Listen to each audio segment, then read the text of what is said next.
सभी गुणों की खान, मेरी बांके बिहारी लाल की वांगमय प्रतिमा।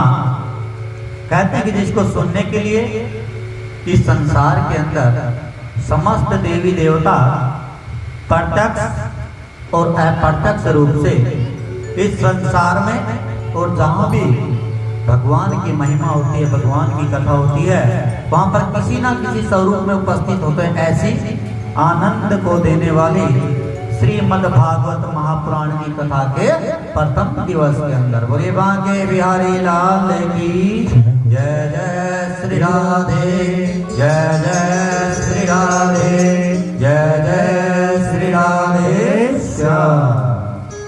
कहते हैं कि इस संसार में वैसे तो बहुत सारी कथाएं हैं जिनके अंदर समस्त संसार की महिमा का वर्णन है, लेकिन कहते कि वेद व्यास जी ने जब 17 पुराणों की रचना की तो उनको आनंद की प्राप्ति नहीं हुई। उन्होंने मन में सोचा कि आने वाले समय में कली काल के अंदर, कलियुग के अंदर मनुष्य के पास इतनी उम्र नहीं होगी कि वो 17 पुराणों को एक साथ पढ़ सके या 17 पुराणों की कथाओं को सुन सके।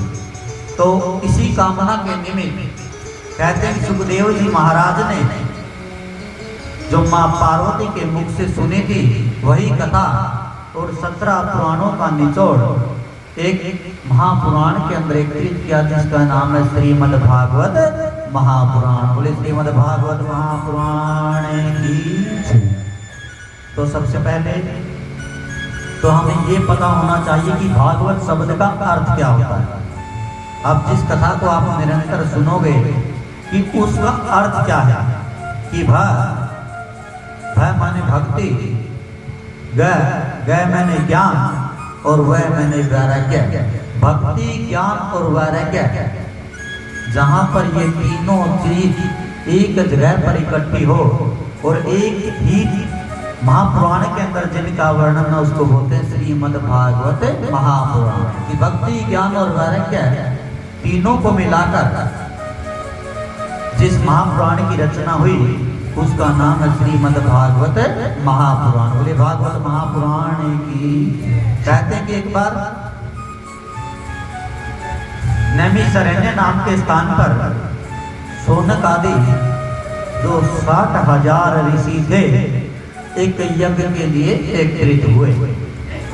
तो शौनक आदि ऋषियों ने उस सभा में जो सबसे अल्प आयु के ऋषि थे जिनका नाम था सूत जी महाराज, उनके आगमन पर प्रणाम करके सूत जी महाराज से पूछा कि हे सूत जी महाराज, इस संसार में परमात्मा ने अनेकों लीलाएं की, इस संसार के अंदर भगवान के अनेकों अवतरण हुए।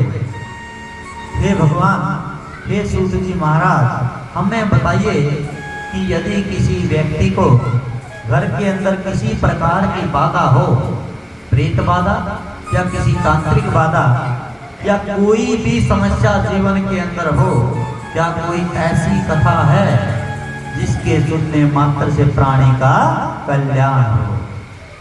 अब सूत जी महाराज ने कहा कि हे ऋषियों, आपने इस संसार के आनंद के लिए और संसार के उद्धार के लिए बड़ा सुंदर प्रश्न किया है। ये बताइए कि भागवत आज से पहले किस किसने सुनी है? ये भागवत महापुराण की कथा आज से पहले किस किसने सुनी है? आपने भागवत की कथा पहले किस किसने सुन रखी है? तो सभी ध्यान देना, जिसने भागवत की कथा सुनी। एक प्रश्न पूछूंगा जी, जहां से भागवत की उत्पत्ति हुई थी, जहां से भागवत की कथा उत्पन्न हुई थी, बोले भागवत महापुराण की। बड़े ध्यान से कहा कि इस संसार में जो सभी प्रकार के दुखों को हरने वाली है, ऐसी पावन और पवित्र कथा कौन सी है? सो सूत जी महाराज ने मुस्कुराते हुए कहा कि हे देवताओं, हे ऋषियों, आपने संसार के कल्याण के लिए बड़ा सुंदर प्रश्न किया। अब मुझे वो समय याद है कि एक बार देव ऋषि नारद जिनके मन के अंदर हुआ कि जहां पर भगवान का अवतरण हुआ था, जिस पावन भूमि पर भगवान ने जन्म लिया था, वो भारतवर्ष की पावन भूमि, जहां पर गंगा आदि नदियों का संगम है, जहां पर समस्त देवी देवता निवास करते हैं, ऐसी पावन भूमि के मैं दर्शन करूं। बोले नारद जी महाराज की। तो इसी कामना के निमित्त, इसी कामना को मन में धारण करके नारद जी महाराज कहते हैं कि भारत देश की पावन भूमि के ऊपर आ गए। अब भारतवर्ष की पावन भूमि के ऊपर आए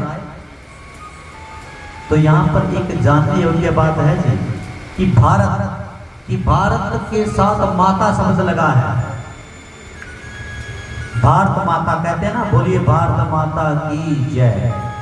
क्या कभी आप लोगों ने सोचा है कि किसी भी देश को, कभी सुना पाकिस्तान माता, श्रीलंका माता या और कोई भी देश जिसके साथ माता शब्द लगा हो, सुना है? कोई भी देश हो जिसके साथ माता शब्द लगा हो।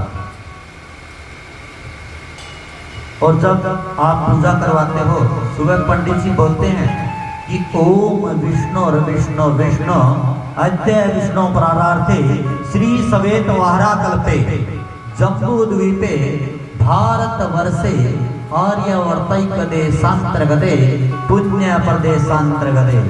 कि भारत वर्षे कहते कि संसार में 9 खंड हैं। खंड माने टुकड़े। इस सारे ब्रह्मांड के अंदर 9 टुकड़े हैं जी।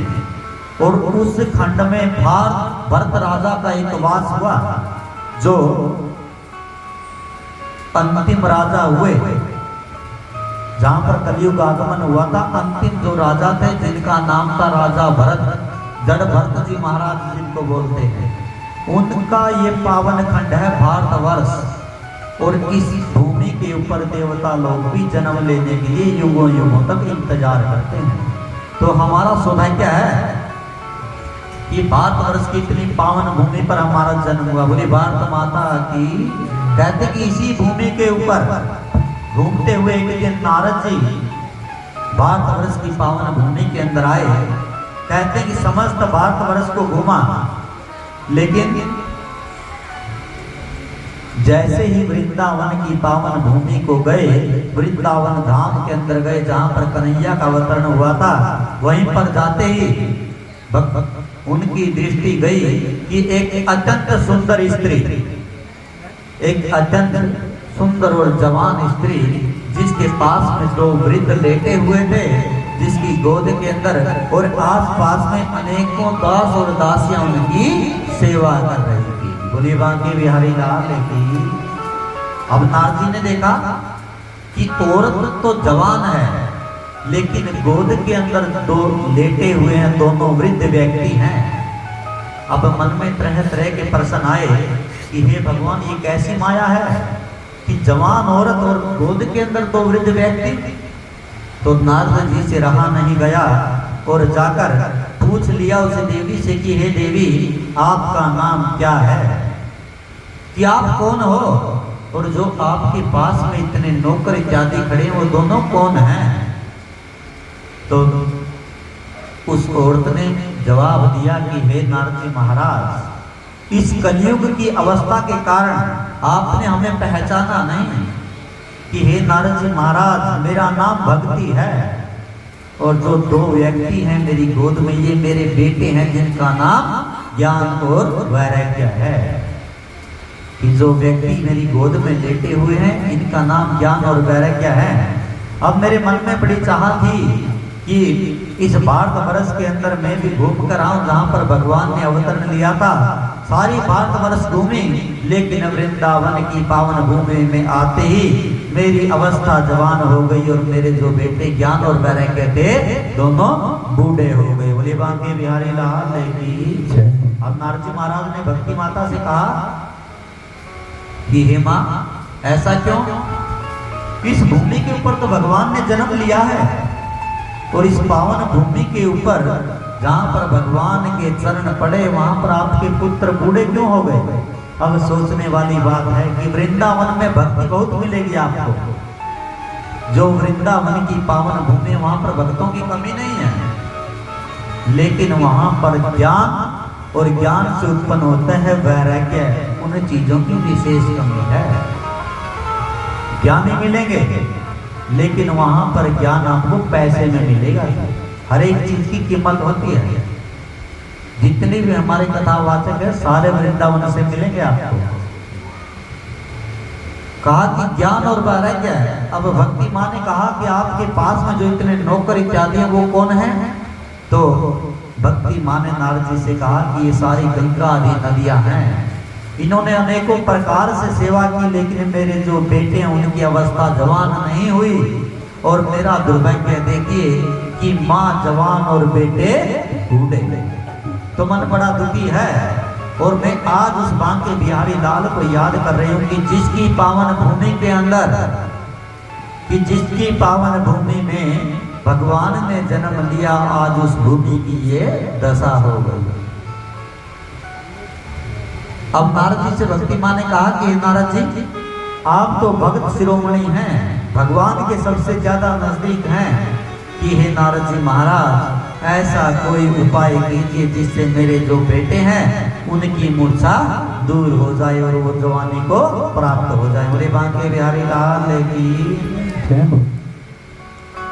अब नारद जी महाराज ने भक्ति माँ के दुख को दूर करने के लिए ब्रह्मा जी के पास में गए। कहा कि हे ब्रह्मदेव, हे पिताजी महाराज, ये बताइए कि संसार में सबसे उत्तम उपाय कौन सा है?